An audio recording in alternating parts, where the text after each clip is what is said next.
it with Web 2.0. So with what we had with Spike and back in 99 to 2001 and the tech wreck and the real rise of the internet was Web 1.0. So it was very much around organisations pushing content out to people.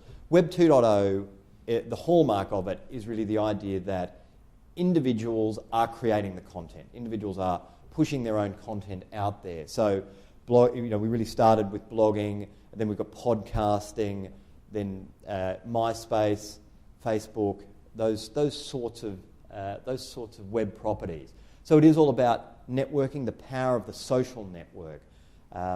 It's interesting, the rise of Facebook. So Facebook has, I think, 4 million users in Australia, and I was sort of reading an interview with someone who had created something in the UK which is called Friends Reunited.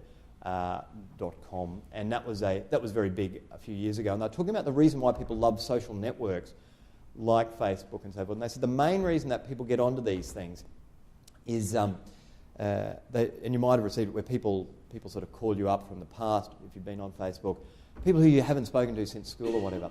The main reason that people actually like to get in touch with people from the past is they want to see whether they're doing better or worse than the people that they went to school with. So what that does mean, I think, is that there is going to be a plateauing. We've seen it in the numbers with Facebook particularly. It is starting to plateau in terms of its growth. That once you've gone through the initial outburst of, I want to get to talk to everyone who I used to know, either from uni days or school, so you get through that, but there's only so much you can do in that environment. Then there is sort of your immediate web of friends and contacts through Facebook. So that's, I don't necessarily see it continuing with this stratospheric growth that it has had over the last 18 months. The idea of the legal considerations around if your organisation or the organisations you're advising are using Web 2.0 properties is that the attraction of Web 2.0 is that the level of interactivity, so the user gets far more ability to control the environment, so far more user input. So there's sort of more interactivity, less control from the actual owner of the website. And that can be very dangerous, as we'll see, with the point of view of defamation laws and things of that nature, because the organisation that is operating the site will be the publisher. And we've come from a world where we were okay with chat rooms and blogs, because if that was being, if people were being sort of rude on that, or there was defamatory content coming through on that, it was relatively easy to monitor because that was text-based. But in a virtual world, it's almost impossible to be able to monitor people on a real-time basis with what they're doing. So that's a problem for organisations getting across that issue. We talk about the legal frameworks, and so there's a variety of contractual relationships, if you like, across this. So we've got the end-user license agreement between the platform operator and the user. So, for example, if you go onto Facebook, you sign up to Facebook's terms. You've got the user and the platform member. So, for example, you've got Telstra operating a very large site or an island on Second Life, but when you go onto Telstra's island, you have to agree to certain of their terms of use as well. Then you've got visitors coming onto those properties, so people who aren't signed up. And then you've got just generally other people, so for example, people who might be defamed. So just running through a number of the legal considerations.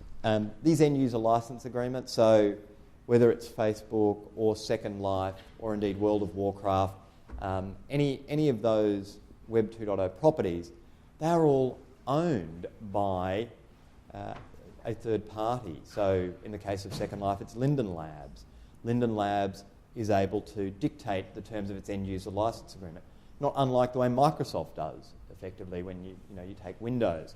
So those end-user license agreements basically give sort of godlike powers to the property owner, so they can do really whatever they want to you, which is sort of problematic if you are dealing in an organisational context where you're going to invest money into these properties, whether you're investing into an island on Second Life or trying to get more of your people to get involved in Facebook. If you look at the numbers on Facebook, the large accounting companies, so say for example KPMG has over 10,000 of its people using Facebook. So there's a significant investment there, but you are subject to those end user license conditions that come from the owner. So that is a problem. There's also the jurisdictional issue. These, for the most part, tend to be governed by the laws of California, these end user license agreements. And so the question is, what laws apply? And as we saw in the defamation case, Dow Jones and Gutnick, with respect to defamation, the Australian courts are very keen to establish jurisdiction if the content is available in Australia. And we only got a short period of time here, so I'll run through things quite quickly, although there is a very detailed paper which is in the materials, so please feel free to have a look at that. From the organisation's point of view, if you are getting involved in Web 2.0, then you need to make sure you've got all the rights to your content that you put up there and that your people put up there. So the UK Cabinet, they put up a variety of information through a Web 2.0 property and allowed other people to populate it, which they then had to backflip and pull down because no one had bothered to clear the intellectual property for it. And things like YouTube, obviously there's a massive amount of IP that's going up there which is not cleared for that purpose. The problem with monitoring. So if you are going to have, or if an organisation is going to have an island in Second Life, then they will become liable for the content that is in there, and that is IP liability, because there will be an authorisation trigger there. So just to mention the final thing, which is ISP level regulations. It's a very, very important development with the new Rudd government, because I think that government, and through Senator Conroy, is very keen on the idea that ISPs should control the content on the internet. And so one of their election promises was around pornography filtering at the ISP layer, and they're now going further. There's talk of a 3 strikes and you're out idea for IP infringement, which would mean that if an ISP found one of its users was doing peer-to-peer file sharing on 3 separate occasions, then it is obliged to knock that user off the ISP. That's a sort of a very vexed question. We don't have time to go into it today, but it's something to certainly keep an eye out for. So with privacy, we've got the review going on, and I think probably by the end of the year, or certainly by the end of next year, I think we'll start to see probably a statutory cause of action for breach of privacy in some way, and certainly the way the case law has been developing, we are looking like we're getting closer to having a tort of invasion of privacy. So I think they're racing each other, but my feeling is that we will follow other parts of the world, and privacy will become a much bigger issue than it is today, because really there's no stick. When it comes to privacy infringement today, there's the publicity, there's the negative publicity, but there's no real stick in terms of breach and damage and so forth. Breach of confidence, so whatever goes out on Web 2.0 potentially could be breaching the trade secrets that the organisation has. So if you're encouraging, say for example in KPMG's case, encouraging people to use Facebook, whatever they put out there is generally can be seen by the public, although you can have privacy restrictions on it, but for the most part it gets into the public domain, and so that has issues around breaches of confidence. Defamation I've touched on, and certainly a significant issue there. Vicarious liability, whatever the employee does, effectively within the scope of the employment relationship, the employer will be liable for.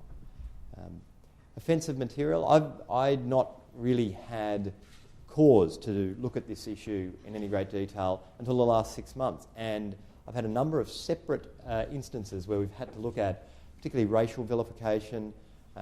It's becoming more of an issue as more of this content gets out, and most blogs are written with all the discretion of an unwanted dinner party guest on a Saturday night who's had 2 bottles of red wine. So there's quite a lot of spray. It's a celebration of people's opinions, which is not necessarily good if you're an organisation that is operating those blogs.